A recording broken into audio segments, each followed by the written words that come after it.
សួស្តីបងប្អូនទាំងអស់គ្នាចឹងសម្រាប់បងប្អូនដែលគាត់ចង់ធ្វើការថត screen ទៅលើទូរស័ព្ទដៃរបស់បងប្អូនទាំងអស់គ្នាសម្រាប់បងប្អូនដែលគាត់ចង់បានកាមេរ៉ាមួយដែលអាចយើងធ្វើការប្រើប្រាស់នៅលើ screen នឹងបានណាដូចជាកាមេរ៉ា screen របស់ខ្ញុំអញ្ចឹងគឺខ្ញុំអាចព្យាវាឲ្យទៅចង្អុលកន្លែងណាមួយបានដូចទៅលើរូបមួយនេះគឺខ្ញុំចង្អុលប្រាប់បងប្អូនទាំងអស់គ្នាបានអញ្ចឹងណាអញ្ចឹងទៅលើកាមេរ៉ានេះបងប្អូនទាំងអស់គ្នាអាចទៅធ្វើការតម្លើងវា download វាបាននៅក្នុង Play Store បានអញ្ចឹងបងប្អូនទាំងអស់គ្នាគ្រាន់តែចុចចូលមក Play Store ហើយធ្វើការ search រកទៅអញ្ចឹងបងប្អូនទាំងអស់គ្នាគ្រាន់តែវាយតែប៉ុណ្ណេះទៅនឹងឲ្យ recorder មកនឹងឲ្យប៉ុណ្ណឹងមកបងប្អូនទាំងអស់គ្នាចុចទៅប៉ុណ្ណឹងបងប្អូនទាំងអស់គ្នានឹងចូលមកដល់ថងនេះបងប្អូនទាំងអស់គ្នារកពាក្យនេះបងប្អូនហ្នឹងហើយគឺ screen recorder ហ្នឹងហើយ recorder X recorder អញ្ចឹងបងប្អូនទាំងអស់គ្នារកមើលណារកមើលជាមួយនឹងកាមេរ៉ាមួយហ្នឹងប៉ុន្តែយើងប្រភេទមួយហ្នឹងយើងត្រូវយក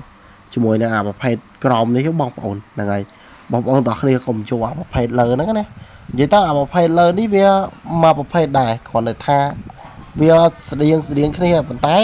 សម្រាប់ខ្ញុំចូលចិត្តប្រើអាមួយក្រោមហ្នឹងហើយគឺ record video ហ្នឹងហើយអត់អីទេហ្នឹងហើយអត់អី record ទេគឺ video recorder ហ្នឹងហើយអញ្ចឹងបងប្អូនទាំងគ្នាយកអាមួយក្រោមហ្នឹងមកអញ្ចឹងខ្ញុំយកទៅខ្ញុំឃើញថាទៅលើប្រភេទកាមេរ៉ា screenshot មួយនេះគឺល្អមែនតើបងប្អូនទាំងគ្នាថត screen មួយនេះណាអញ្ចឹងបងប្អូនទាំងគ្នាគាត់ធ្វើការចូលបើកវាមកតែប៉ុណ្្នឹងទៅហើយកន្លែងនេះគេដាក់អញ្ចឹងយើងមិនតន់ប៉ះពាល់អីទេបើសិនជាយើងប៉ះពាល់វាអាចនឹងធ្វើការដាច់សំឡេងអីចឹងទៅណាបងប្អូនហើយឥឡូវនេះខ្ញុំចូលទៅលើកម្មវិធីនឹងតែម្ដងគាត់ថាវារៀងដើរ slow បន្តិចនឹងវារៀងដើរយឺតទៀតបងប្អូនចាំបន្តិចទៅវាបើកចូលឡើងហើយហ្នឹងហើយអូខេជាស្រ័យបងប្អូន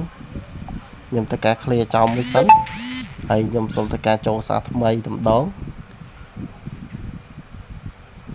បិទពាណិជ្ជកម្មចោលមួយសិននឹងបងប្អូនទាំងអស់គ្នាឥឡូវគឺយើងបានប៉ុណ្ណឹងហើយនិយាយរួមទៅបានប៉ុណ្ណឹងហើយបងប្អូនទាំងអស់គ្នាគឺបងប្អូនទាំងអស់គ្នាអាចធ្វើការកែបានគ្រាន់តែបងប្អូនទាំងអស់គ្នាចុចទៅលើពាក្យថា edit មកបងប្អូនទាំងអស់គ្នាចង់ edit ទៅលើការថតទៅលើវីដេអូឬក៏វីដេអូអញ្ចឹងយើងអាច edit ក្នុងហ្នឹងបានទៀតហើយអ្វីដែលសំខាន់បងប្អូនទាំងអស់គ្នាចូលទៅកាន់ setting ជាមុនសិនចឹងខ្ញុំនឹងប្រើពី tool ខ្លះៗតាក់ទងជាមួយនឹង setting ណាបងប្អូនចឹងទៅលើ setting កន្លែងនេះគឺជាការថតវីដេអូបើសិនជាបងប្អូនទាំងអស់គ្នាកំណត់យកត្រឹម17ហ្នឹងហើយអត់ត្រឹម 7.20 ក៏បានយកត្រឹម1080ក៏បានដែរហើយកន្លែងនេះយើងយកតែប៉ុណ្្នឹងមកបងប្អូនហ្នឹងហើយយកតែដូចខ្ញុំដាក់ហ្នឹងទៅដាក់ add video ហ្នឹងទៅប៉ុណ្្នឹងមកហើយនិយាយរួមទៅបងប្អូនទាំងគ្នាមើលទៅតាមនិយាយទៅ setting របស់ខ្ញុំទៅហ្នឹងហើយដាក់សេរីដូចគ្នាទៅកុំឲ្យខុសគ្នាណាបើសិនវាខុសគ្នាវាអាចនឹងខុសតម្រង់អីចឹងទៅអូខេដាក់តែប៉ុណ្្នឹងទៅបងប្អូនបានហើយនិយាយរួមទៅដាក់តែប៉ុណ្្នឹងទៅបានជាមួយ setting ហើយវីដេអូខ្ញុំមិនប៉ុណ្្នឹងទេជួបគ្នាវីដេអូក្រោយបាយបាយ